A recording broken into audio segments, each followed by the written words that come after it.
Baiklah, seperti apa yang dikatakan Ananda, menghias busana itu adalah untuk memberi nilai keindahan kepada uh, suatu busana. Baiklah, Ibu akan menjelaskan kembali. Uh, Membuat hiasan, menghias itu adalah memberi hiasan atau memperindah. Dalam busana, menghias berarti menghias atau memperindah segala sesuatu yang dipakai oleh manusia, baik untuk dirinya sendiri maupun untuk keperluan rumah tangga. Lalu, ada dua teknik untuk menghias busana. Yang pertama, sulaman, yang kedua, bordir. Baiklah, apa itu sulaman? Sulaman itu adalah menghias busana dengan menggunakan tangan, dijahit tangan. Lalu bordir adalah menghias busana menggunakan mesin. Lalu macam-macam sulaman itu apa aja sih? Baiklah, sulaman itu terdapat banyak ya. Yang pertama ada sulaman suji, lalu suji cair, sulaman fantasi, sulaman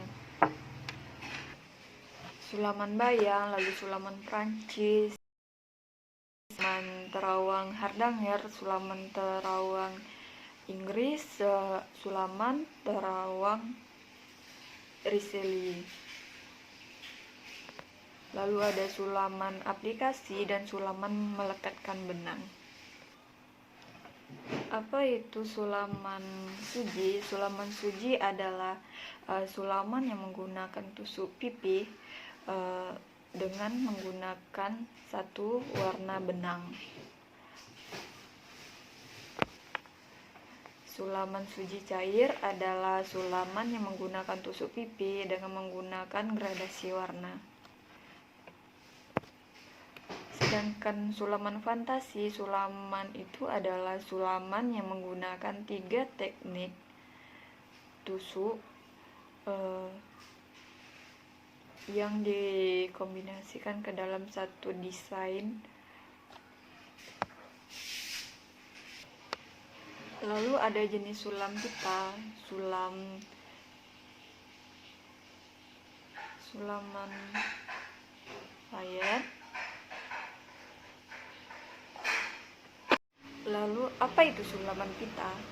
Sulaman pita adalah sulaman yang menggunakan bahan dasar pita dengan bervariasi bentuk dan ukuran. Dengan adanya pita yang memiliki berbagai jenis dan ukuran, menjadikan sulaman pita dapat menghasilkan beragam variasi hiasan yang lebih efektif. Ciri-ciri sulaman pita adalah: 1. Memberikan efek 3 dimensi. Yang kedua, menggunakan pita sebagai bahan utama. Yang ketiga, hasilnya variatif karena bahannya pita lebih beragam. Ada 2 aliran sulaman pita, yaitu aliran pita Jepang dan pita Eropa. Pita Jepang hampir sama dengan yang lainnya, perbedaannya hanya pada 1 bahan yang digunakan. Banyak teknik sulam benang menggunakan pita satin yang digunakan untuk hiasan baju, taplak meja, tempat tisu, dan lain-lain. Lalu ada pita Eropa. Tekniknya berbeda dengan pita Jepang. Aplikasi pita Eropa berupa: 1. Aplikasi pertama adalah merangkai pita terlebih dahulu menjadi satu bentuk. Yang kedua, kemudian baru direkatkan pada kain.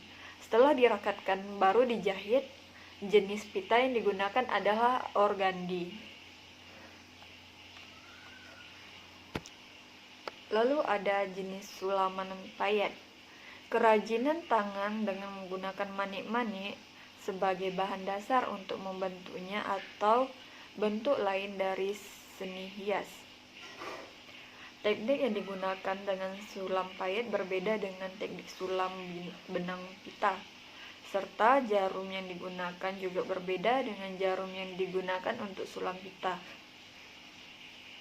Lalu ada sulaman aplikasi. Sulaman aplikasi adalah sebuah sulaman yang dibentuk dengan teknik mengkombinasi antara sulaman dan bahan lain yang ditempelkan di atas permukaan kain. Biasanya bahan yang digunakan untuk kombinasi jenis sulam aplikasi adalah yang pertama kain, pita, payet, atau tali yang bertekstur kasar. Lalu ada jenis sulaman Prancis. Sulaman berdasarkan teknik yang digunakan selanjutnya adalah sulaman Prancis, yaitu menggunakan teknik menggabungkan tusuk jalur, tusuk pipi, dan tusuk balut. Pada umumnya, jenis sulaman Prancis ini diaplikasikan pada kebutuhan manusia sehari-hari seperti blus, kemeja, dan busana anak-anak. Lalu ada jenis sulaman terawang.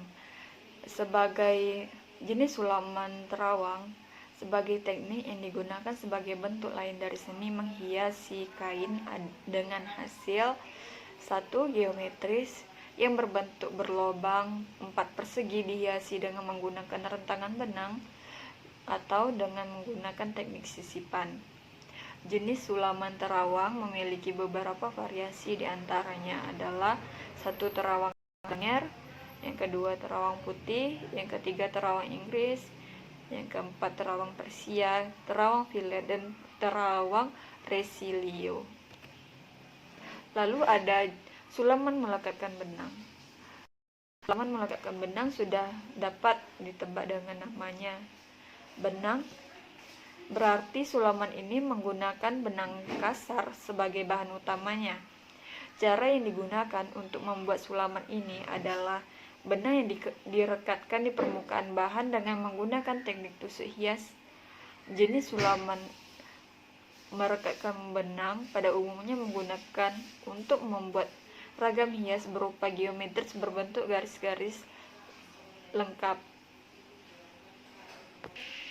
Lalu apa sih tusuk-tusuk itu? Tusuk-tusuk itu yang pertama ada berbagai macam tusuk. Baiklah, tusuk adalah satu tusuk jalur. Digunakan untuk menyambung dua permukaan atau horizontal. Yang kedua, tusuk tikam jejak dilihat dari atas seperti jahitan mesin, jika dilihat dari bawah seperti jahitan rangkap. Yang ketiga, tusuk silam berfungsi untuk menjaga lipatan agar tetap pada posisinya. Yang keempat, tusuk flanel berfungsi untuk mengelem pinggiran busana yang diobras. Tusuk veston berfungsi untuk menyelesaikan tiras. Tusuk rantai sekelompok jahitan yang membentuk rantai atau melekatkan benang.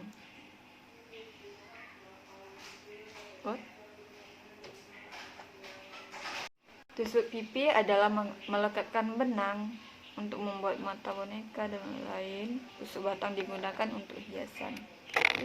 Bahan dan alat menyulam atau jenis-jenis sulaman. Alat untuk sulaman pita adalah satu, jarum sulam pita. Jarum yang digunakan untuk sulam pita ada dua jenis jarum, yaitu untuk menyulam pita dan jarum untuk menyulam benang. Yang kedua, ram. Pembidang atau ram yang digunakan untuk membentangkan kain sehingga akan lebih mudah untuk menyulam.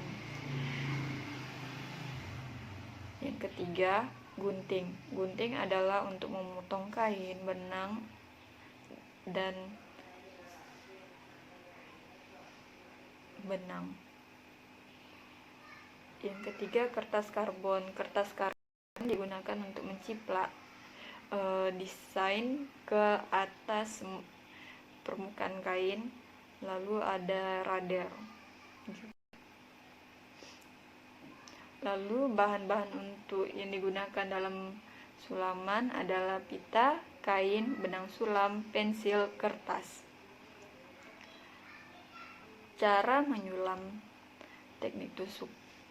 Cara menyulam atau teknik tusukan menyulam. Pada umumnya, teknik menyulam itu sederhana. Kain yang akan dibuat diberi gambar motif yang akan disulam dan nantinya akan menjadikan acuan untuk kita menyulam.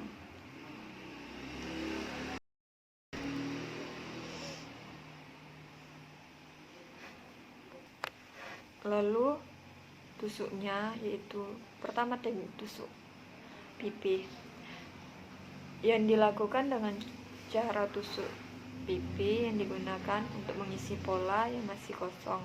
Untuk mengingatnya cukup, yaitu tusuk pipi berarti dilakukan dengan cara tusukan mendatar seperti. Lalu apa itu teknik bordir? Teknik bordir adalah teknik menghias busana dengan menggunakan mesin jahit. Macam-macam jenis mesin jahit. Yang pertama, bisa menggunakan mesin jahit manual. Yang kedua, mesin memang khusus untuk membordir. Yang ketiga, mesin bordir komputer. Teknik menggunakan mesin bordir komputer merupakan teknologi terbaru saat ini, sehingga pengerjaannya juga lebih mudah dan lebih cepat. Banyak kelebihan yang dimiliki dari pengerjaan sulaman yang menggunakan teknik komputer ini, antara lain bisa mengerjakan dengan cepat, memiliki arsiran yang lebih rapi, jahitan teramat akurat, mempunyai desain yang tidak terbatas sehingga bisa banyak mendapatkan pilihan macam-macam desain. Sulaman bordir bisa digunakan, yaitu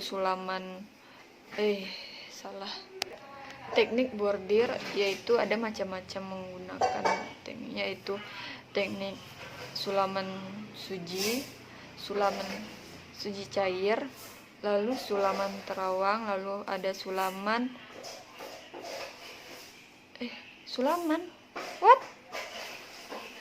yaitu ada berbagai macam, yaitu pertama bordir mesin, lalu bordir komputer. Untuk pengerjaan teknik bordir dengan mesin, yaitu lebih mudah dikarenakan dengan mesin, sehingga mengurangi kelelahan pada tangan daripada kita menyulam, dan memiliki jenis tusukan yang sangat sedikit, yaitu teknik bordir kerancang. Ini berbeda dengan teknik yang lainnya. Teknik bordir kerancang yang pertama dengan menggunakan tusuk pipi. Lalu ibu akan menunjukkan cara-cara menyulam dan membordir. Teknik bordir kerancang ini berbeda dengan teknik bordir yang lainnya. Teknik bordir kerancang yaitu menggunakan tusuk pipi. Hanya saja perbedaannya yaitu kita akan menggunting bagian tengah yang sudah kita tusuk pipi menggunakan gunting. Lalu kita menggunakan rentangan benang, lalu benang itu dibalut. Sekian dari penjelasan dari sulaman dan bordir. Selanjutnya ibu akan membuat kelompok untuk masing-masing. Hari ini Biangraf akan kasih tahu cara-cara dasar menyulam untuk pemula beserta alat-alat yang diperlukan. Kalau gitu, yuk kita lanjut ke tutorialnya.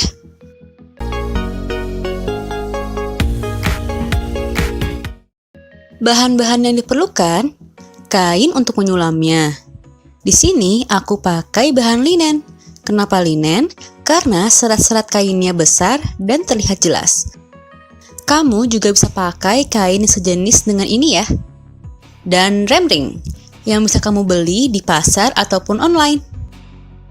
Pertama, masukkan kainnya dan dikencangkan dengan ditarik-tarik. Lalu, bila sudah rapi, kamu kunci bagian atasnya. aku mulai garis dengan pensil untuk paduan saat menyulam. Yang penting juga, siapkan jarum sulam beserta benang sulamnya. Untuk yang pertama, tusuk di lujur. Caranya seperti ini.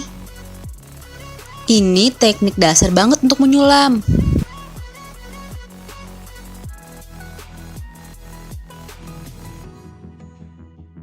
Kedua, teknik tikam jejak.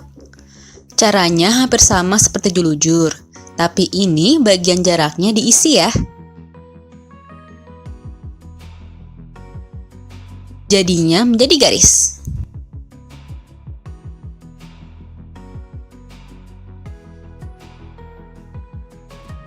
Ketiga, tusuk rantai.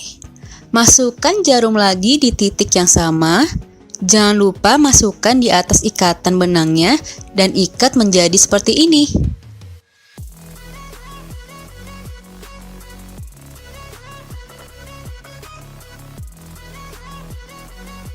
Cara menguncinya kamu bisa dengan sulam garis. Keempat, tusuk silang. Kamu bisa memulai dari atas dan ke samping, lalu buat silang seperti ini.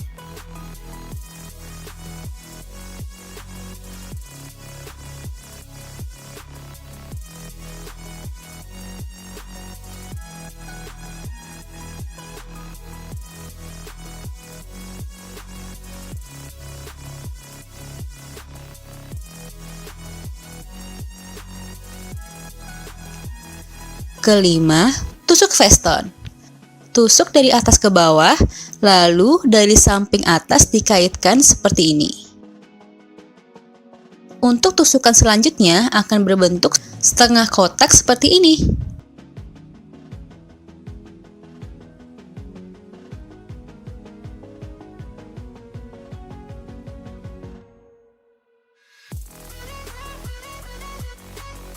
Cara menguncinya sama seperti tusuk rantai ya.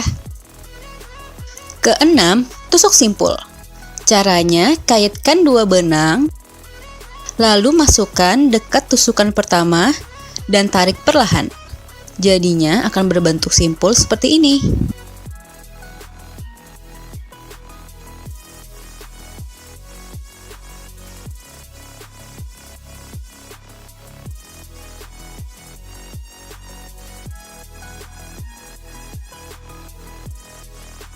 Ketujuh, tusuk rantai terbuka. Masukkan tusukan ke titik samping, lalu masukkan lagi di bagian tengah dan tusuk ke bawah. Jadinya akan berbentuk huruf Y seperti ini.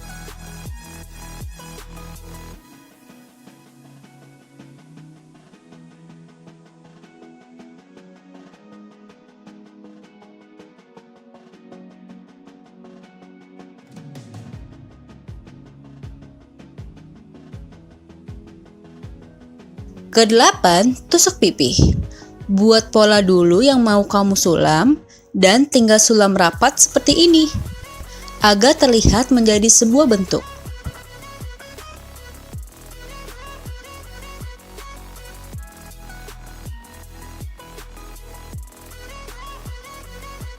Dan selesai. Ini detail hasil sulamannya. Gampang kan caranya? Kamu bisa mengaplikasikan hasil sulaman kamu ke baju, topi, atau media lainnya. Kira-kira selanjutnya kamu mau aku sulam bentuk apa nih? Komen di bawah ya. Oh iya, jangan lupa like dan subscribe. Bye!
Assalamualaikum sahabat Halocraft, apa kabar? Jumpa lagi bersama saya Maze di channel Halocraft ya. Nah, kali ini adalah tutorialnya merupakan sambungan dari tutorial teknik dasar cara membordir. Nah, sudah pada lihat belum sahabat Halocraft teknik dasarnya? Nah, ini ya linknya di atas ini ya, kalau sahabat Halocraft belum lihat ya. Nah, sebagai apa ya, kita ini untuk latihannya atau buramnya. Nah, ini saya udah buat gambar bunga ya seperti ini di atas kertas. Nah, kita akan buat perumpamaannya adalah pena yang saya gunakan ini, pulpen yang saya gunakan ini adalah sebagai jarum jahitnya pada mesin jahitnya. Nah ini setelah kita akan mengaksirnya. Kita akan mengaksirnya seperti ini.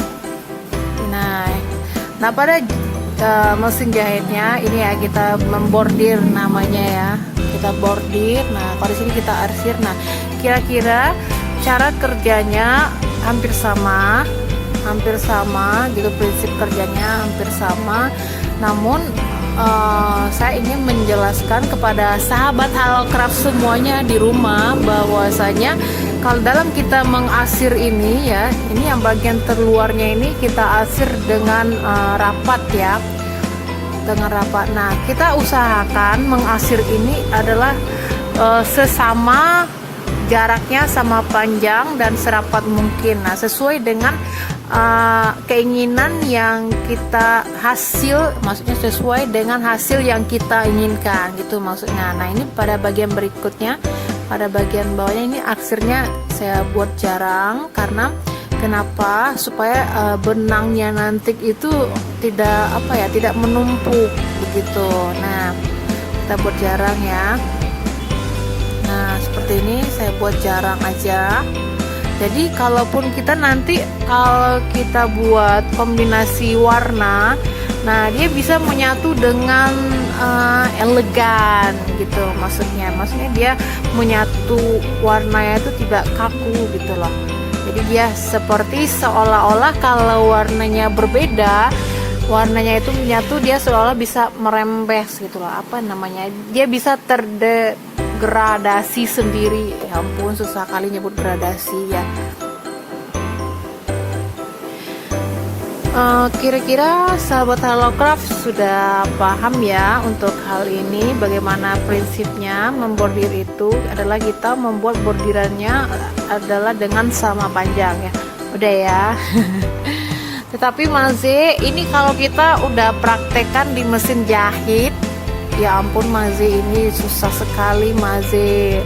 Nah itu ya pertanyaan bagus ya, itu benar sekali. Nah kalau kita udah praktekkan di mesin jahit itu, aduh banyak sekali ujiannya.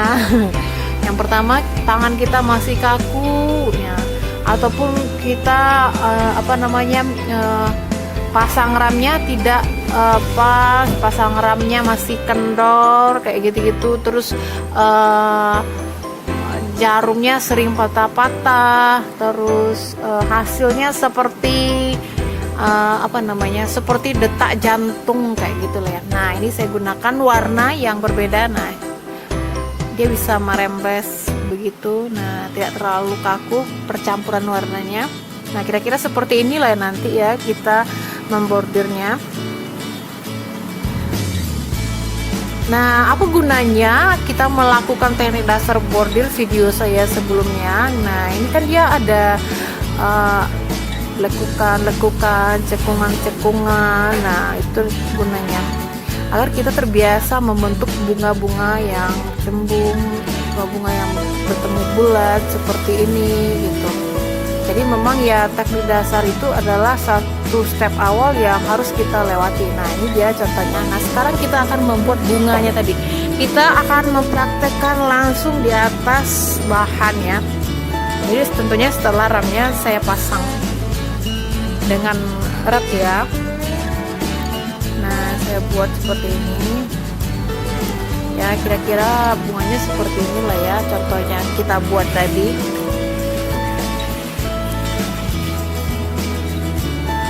Ini praktek kita yang bagian atas ini kira-kira masih sahabat Halocraft udah lancar semuanya ya. Nah ini kita jahit biasa dulu ya.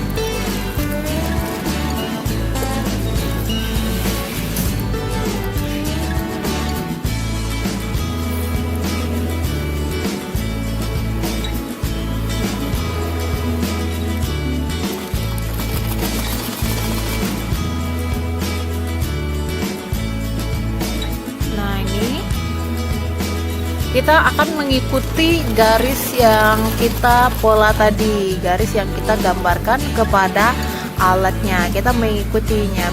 Nah, biasanya bagi pemula dalam melakukan bordir ini, mengikuti garis ini adalah suatu ya termasuk kesulitan juga ya. Maksudnya sebagian ada yang mengalami kesulitan seperti itu, karena memang dalam kita membordir ini, kesulitan yang biasa dihadapi oleh para pemula itu adalah menyeimbangkan tangan, kaki, mata, dan jarum jahit. Semuanya kita harus seimbang ya, harus seirama. Nah, kita mulai mengarsirnya seperti ini, pelan-pelan saja. Kita langkahkan, kita atur jaraknya menjadi sama panjang seperti ini. Nah, bagaimana kira-kira sahabat Halocraft di rumah? Sudah bisa melakukannya seperti ini, sudah bisa mempraktekannya seperti ini, mengatur jarak sama panjang sesuai dengan hasil yang kita inginkan. Apa? Ada pertanyaan, Maze? Aku praktek bordir sendiri, hasilnya nggak sama panjang, Maze. Hasilnya seperti duri-duri, Maze. Nah, iya. Jadi memang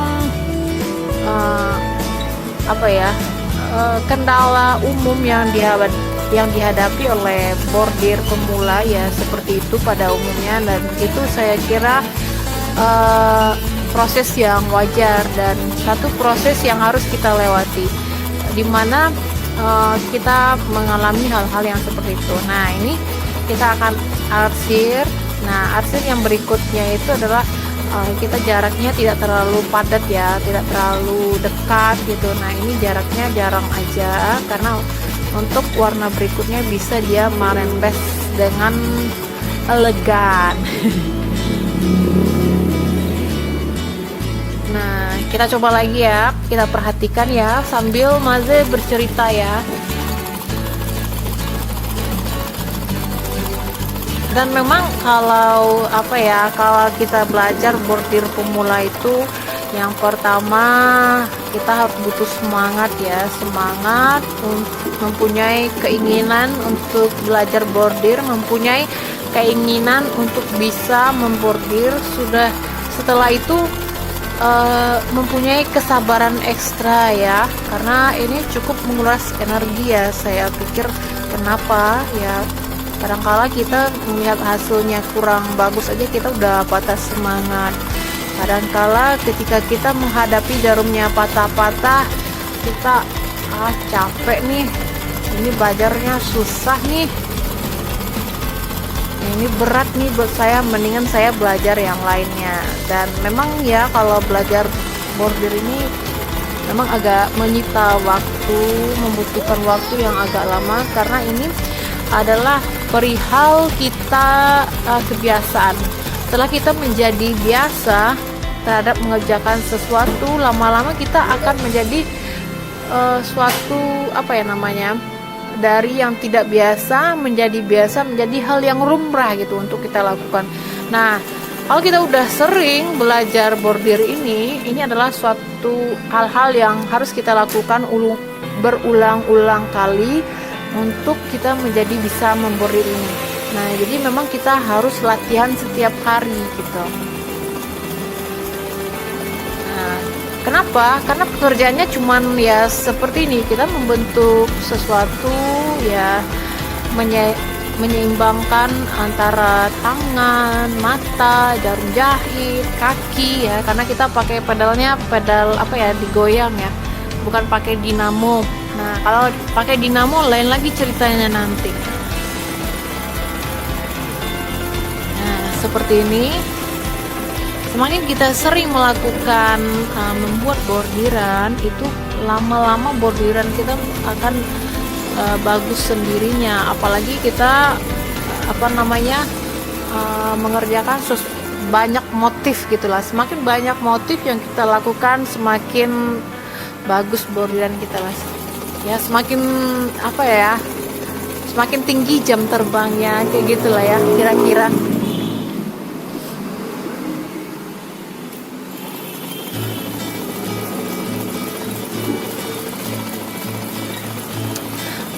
Sedikit Maze bercerita tentang bagaimana Maze belajar bordir pada zaman dahulu ya, waktu Maze masih kecil ya, masih belas-belasan tahun.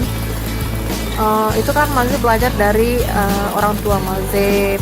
Orang tua Maze kan dia punya pekerjaan membordir juga gitu. Nah kadang-kadang dia pergi ke sawah kayak gitu ya kan, jadi Maze pakai mesin jahitnya. Pulang sekolah Maze pakai mesin jahitnya, itu Maze ini ya, Maze otak-atik mesin jahitnya, belajar sendiri kayak gitu. Memang Maze belajar sendiri, otodidak ya, karena melihat orang tua. Kalau orang tua sih marah ya kita belajar sendiri. Kenapa? Karena setelah kita pakai mesin jahitnya, jarumnya jadi tumpul, ya marahlah dia. Ketika dia mau jahit lagi, marah dia gitu. Nah cuman waktu itu Maze punya akal ya, jadi kalau misalnya mau belajar mesin jahit itu Maze beli jarum jahitnya, Maze beli 1 lusin ya, kayak uang belanja sendiri ya. Nah jadi nanti kalau misalnya jarumnya patah, kalau Maze sudah selesai belajar, ketika orang tua Maze mau pakai mesinnya lagi untuk membordir, jarumnya tidak patah, jadi aman. Nah mesin jahit mesin jahit hitam ini dia adalah termasuk mesin jahit yang tahan banting, itu benar adanya. Jadi dia mesin jahit yang tidak gampang rusak ya, tidak seperti mesin industri. Kalau mesin industri begitu dia patah jarumnya, dia ada beberapa settingannya yang tidak kembali normal. Nah kalau mesin jahit ini seberapa sering dia patah ya tidak ada masalah ya. Tetapi kadangkala itu kalau patahnya ini sampai ke bagian kapal-kapal di dalamnya itu ya benangnya jadi memutus. Cuman ya kalau menurut aku, kalau untuk belajar bordir ini paling patahnya itu tidak sampai ke dalam. Kenapa? Karena kadang-kadang karena kita dalam menarik melangkahkan bordiran ini ya, kita dalam mengatur jarak bordiran ini nih, karena dia karena mata dan tangan kita belum seimbang dengan mesin jarum jahitnya, jadi ya tidak seirama, jadi dia bentrok, nah dia patah gitu. Biasanya kalau untuk belajar bordir ini dia jarumnya patahnya itu nggak sampai ke dalam, hanya jarumnya aja yang patah. Berbeda ya kalau kita gunakan kalau mesin jahit, mesin hitam yang digunakan untuk menjahit baju atau bahan keras. Nah kalau dia patah itu dia nyampai ke kapalan. Nah dia biasanya itu dia akan menggores. Nah kapalan itu akan menggores. Nah kalau kapalan itu menggores, nah dia akan benang jahitnya jadi suka putus-putus gitu. Nah kalau jarum jahitnya suka putus-putus, nah itu kan ribet ya, menambah pekerjaan jadi lama dalam menyelesaikannya. Tapi itu tidak selalu terjadi demikian. Itu hanya kejadian yang kadangkala ada beberapa kita temui. Nah kalaupun itu jarumnya patah sampai ke bagian dalam, nah itu cukup saja kita oles dengan menggunakan kalau bahasa Maze di sini di Pekanbaru amplas ya, tahu nggak amplas? Amplas yang bisa digunakan untuk besi itu loh ya. Ya tahu ya, tapi amplasnya itu kan ada juga beberapa bagian, ada yang halus, ada yang kasar. Nah untuk mesin jahit ini kalau untuk menghaluskannya itu kita pakai amplas yang kecil aja ya. Nah biasanya itu ada di toko bangunan biasanya untuk menghaluskan besi atau apa kayak gitu-gitu. Jadi jangan cemas ya bunda, kalau mesinnya akan rusak karena belajar bordir, jangan cemas. Yang penting kita belajar ya dan mencoba. Itu aja sih ya. Terus kalau belajar bordir ini jangan lupa stok jarum jahitnya yang agak banyak ya, 1 lusin aja. Terus benang jahitnya, benang bordirnya kita gunakan itu benang bordir. Banyak itu ya benang bordir. Kalau Maze pakai benang bordirnya merek apa namanya, Penguin ya. Ada juga benang bordir merek Sinarmas juga yang pernah Maze pakai ya. Cuma apa nanti ya, banyak mereknya, lupa Maze.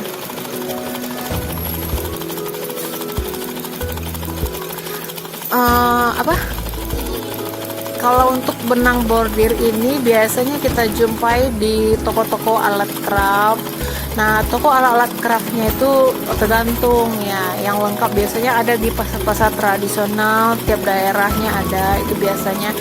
Cuma kalau untuk daerah-daerah tertentu memang nggak ada, tergantung kebutuhan dari masyarakatnya di sana.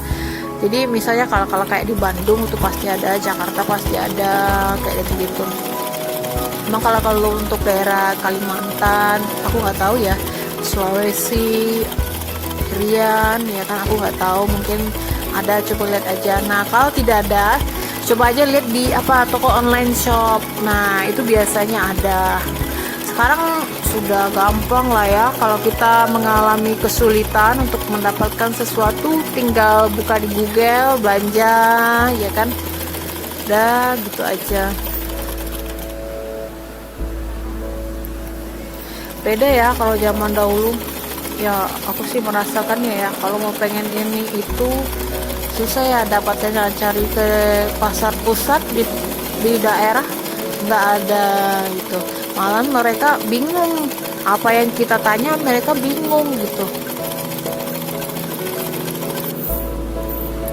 Nah ini udah selesai ya kita mengasirnya. Nah setelah itu masih mau ganti benangnya,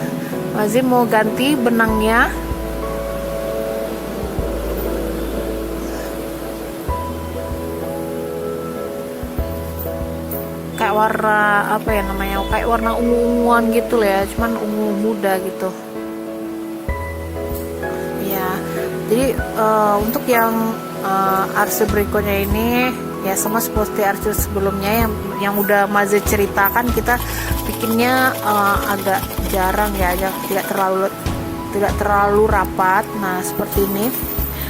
Nah supaya dia bisa bercampur secara elegan, supaya dia bisa tergradasi secara elegan, secara bagus gitu. Nah ini dia.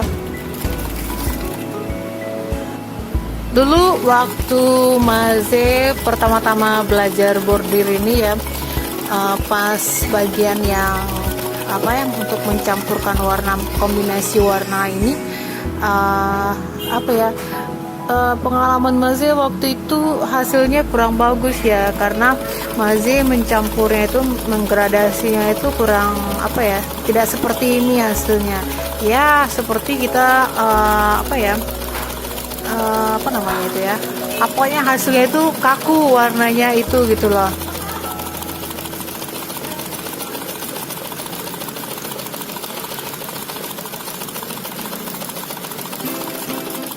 Nah kalau seperti ini kan hasilnya bagus ya, bisa kita akalin bagaimana dia menggradasi percampuran warnanya itu hasilnya bagus, layaknya seperti kalau kita membuat lukisan bunga gitu loh, lukisan bunga dimensi agar bunganya hasilnya kelihatan seperti pada aslinya, agar bunganya hasilnya seperti hidup gitu. Jadi percampuran warnanya itu bagus gitu. Nah begitu juga dengan bordiran ini. Nah kita mencampurkan warnanya itu sebisa mungkin ya kita samakan seperti kalau kita membuat lukisan bunga.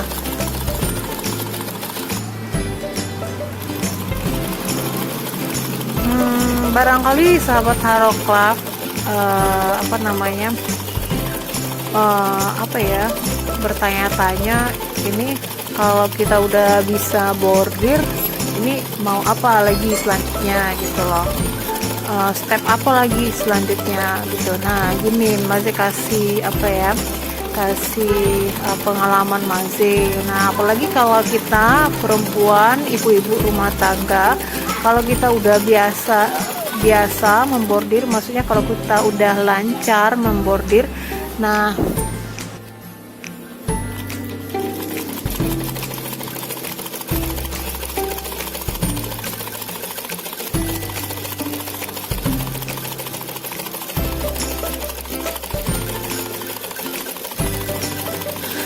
kalau Bunda sudah mahir membuat bordiran ini, selain kita bisa menggapai mimpi kita membuat bordiran yang bagus, menghasilkan bordiran yang bagus, dan membuat hati kita menjadi senang, puas ya, tempat refreshing kita kalau lagi stres ya kan. Nah, jadi selain itu ya kan, selain daripada hobi, nah ini juga bisa dijadikan sebagai lahan untuk menghasilkan pundi-pundi keuangan ya kan, untuk membantu keluarga juga bisa.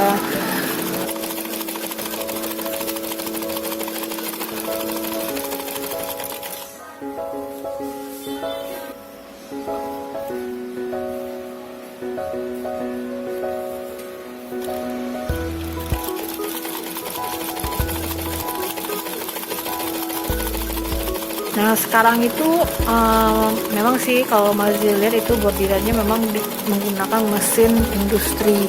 Cuman kalau yang bordiran yang menggunakan mesin hitam ini ya jauh lebih dihargai daripada mesin industri. Maksudnya mempunyai nilai lebih daripada mesin industri. Karena kenapa? Karena memang kualitasnya lebih bagus kalau bordiran yang kita gunakan dengan menggunakan mesin hitam ini ya. Itu bisa Bunda lihat ya, para desainer terkenal itu bisa Bunda lihat ya, bordirannya bagus-bagus, dan kebanyakan mereka memang melabel bordiran itu dengan harga yang cukup fantastis ya. Nah ini ya, kalau Bunda sudah lancar, udah mahir ya kan, Bunda bisa membuat bordiran sesuai keinginan Bunda. Nah, tetapi semuanya itu ya seperti kata pepatah ya, rajin pangkal pandai. Nah, kalau untuk hal ini ya, untuk belajar bordir ini, pepatah itu memang terbukti ya. Kalau kita rajin belajar bordir, nah lama-lama kita akan pandai sendiri. Nah, saya juga mengalaminya seperti itu waktu dulu. Nah, kalau saya dulu itu ya belajar bordir itu ada setahun, dan cukup banyak jarum yang saya patahkan, dan cukup banyak juga bahan yang saya habiskan ya. Memang ya, itu memang sesuka-suka hati saya saja. Nah kalau karena itu kan saya juga sambil sekolah, jadi ya pandainya cukup lama ya. Nah kalau kita serius untuk belajar bordir ini, dari Alkisah yang saya jumpai ya, kalau kita benar-benar berniat serius itu, dan memang sudah ada bakat untuk belajar, sudah ada niat untuk belajar, itu seminggu bisa pandai. Itu sangat cepat ya. Nah memang ya kita harus fokus, kalau belajar ini memang kita harus fokus.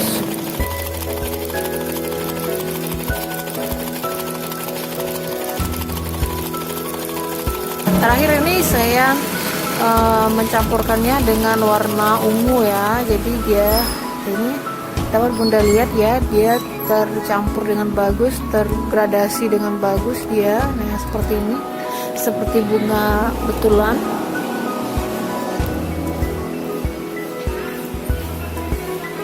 Nah jadi saya akan menghiasi tepi-tepinya ini dengan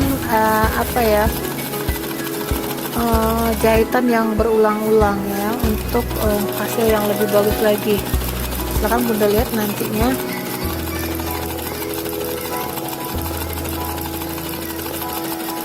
Nah seperti ini saya akan melapisi bagian yang ini, yang bordiran yang berulang-ulang, supaya supaya dia lebih kelihatan bagus. Itu aja sih.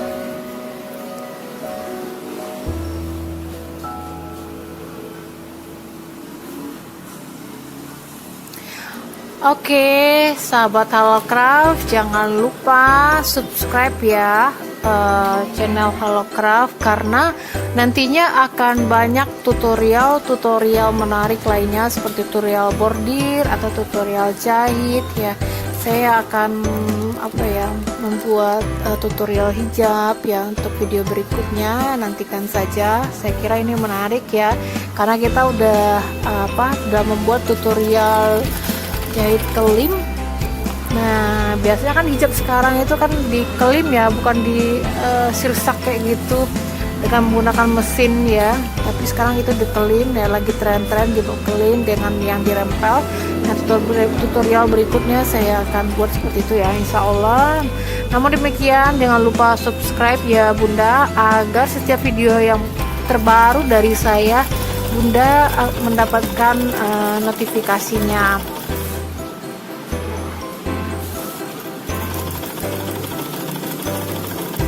Nah, ini dia tutorial saya kali ini ya, cukup panjang ya karena saya ingin memperlihatkan aslinya, tidak saya edit ya, cuman saya potong-potong saja videonya karena terlalu lama nantinya.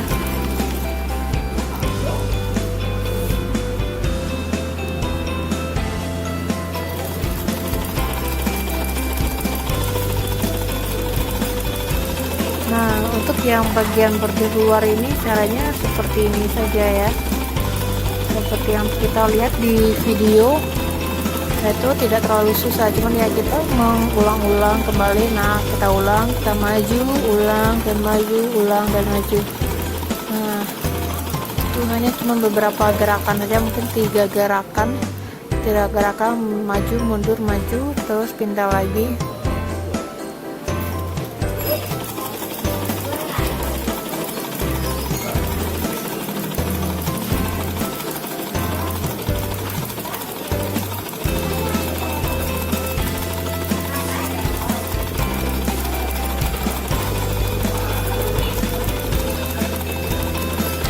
Namun pesan terakhir saya ya sebelum video ini selesai, pesan saya kepada Bunda sahabat Halocraft di rumah yang mau belajar bordir ini, jangan patah semangat ya Bun ya, karena ini memang butuh waktu yang lama untuk kita pandai. Tetapi pada prinsipnya saya sudah memberikan ilmu saya, bagaimana saya membordir, mengawali bordir dulunya, bagaimana cara-cara saya bisa membordir. Saya sudah memberikan, namun ilmu itu tidak saja hanya didapatkan dari cara saya membordir. Bunda juga bisa belajar dengan cara Bunda sendiri atau mendapatkan ilmu di tempat lain. Yang terpenting jangan pernah berhenti untuk belajar dan belajar terus ya. Semangat ya Bunda. Bye bye. Assalamualaikum.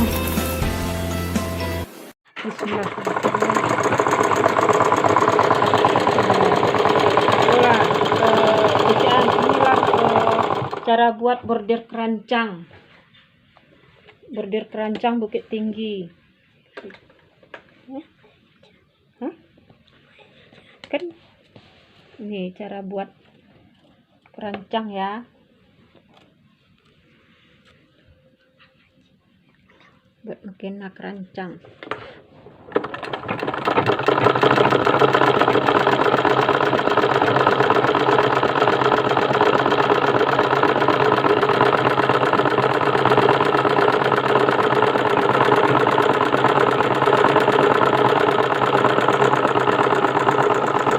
Ini keranjang istimewa loh kawan-kawan.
Aku teka benangnya yan. Nanti yan. Diganti benangnya nanti yan.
Lagi ganti benang ini udah tua.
Cantik warnanya.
Ini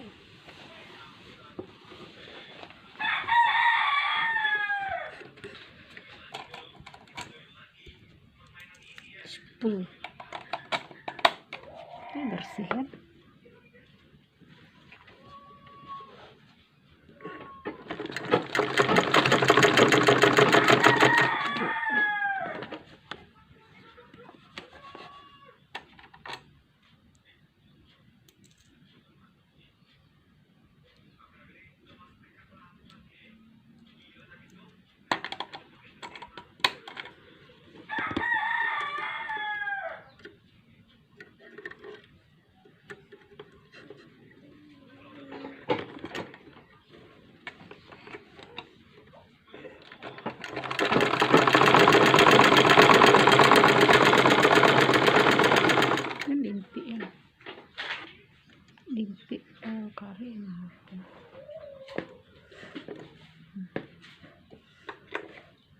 terus.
Putus aja.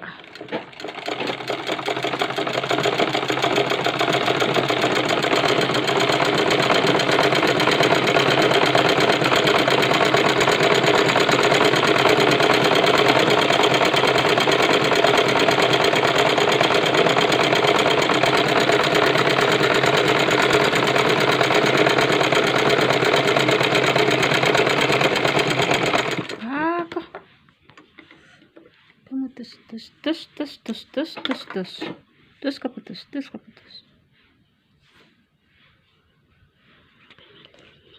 Barayan.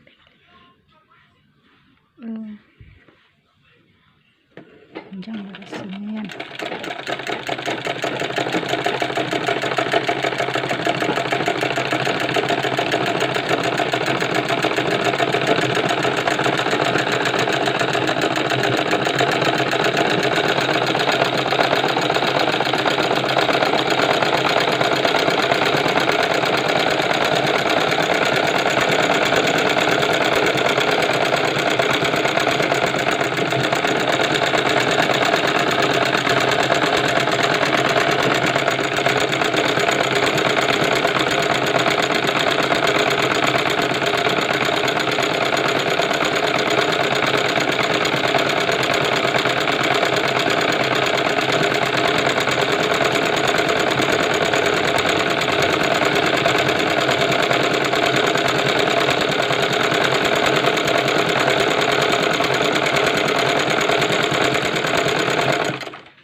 Kabue kerancang kursi apa? Kerancang kursi, cara buat kerancang kursi.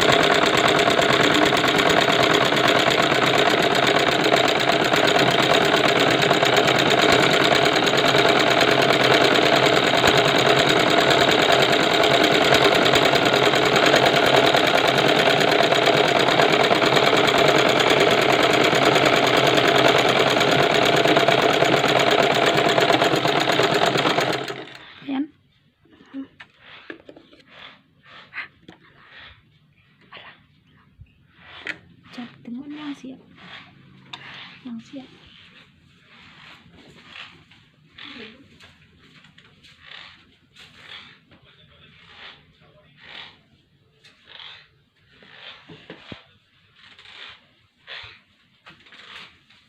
Itu yang siap.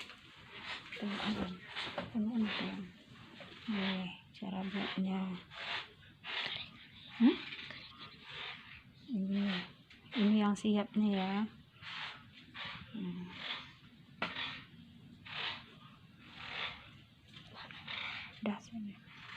Udah ya.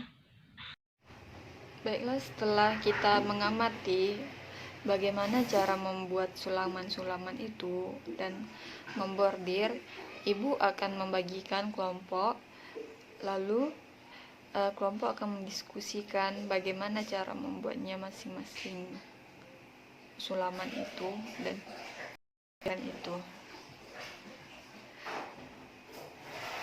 Pada akhir pelajaran nanti, ibu akan minta masing-masing kelompok untuk mempresentasikan apa saja yang akan dilakukan oleh berkelompok itu. Baiklah, waktu diskusi sudah selesai, lalu ibu akan meminta masing-masing kelompok untuk mempresentasikan. Kelompok 1, silakan tampil.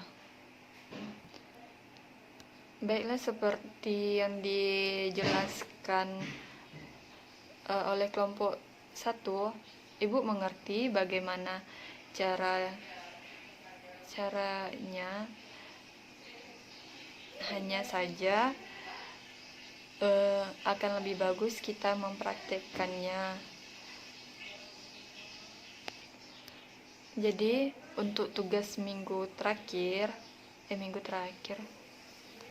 Jadi untuk tugas minggu besok, ibu minta untuk masing-masing kelompok untuk menyiapkan macam-macam sulaman itu, lalu bordiran itu. Baiklah, segitu akhir dari pelajaran kita hari ini. Ibu ucapkan wabillahi taufiq wal hidayah. Assalamualaikum warahmatullahi wabarakatuh. Maaf kalau ada salah kata dan perbuatan, ibu mohon maaf. Kita akhiri sampai hari ini, pelajar ini. Assalamualaikum.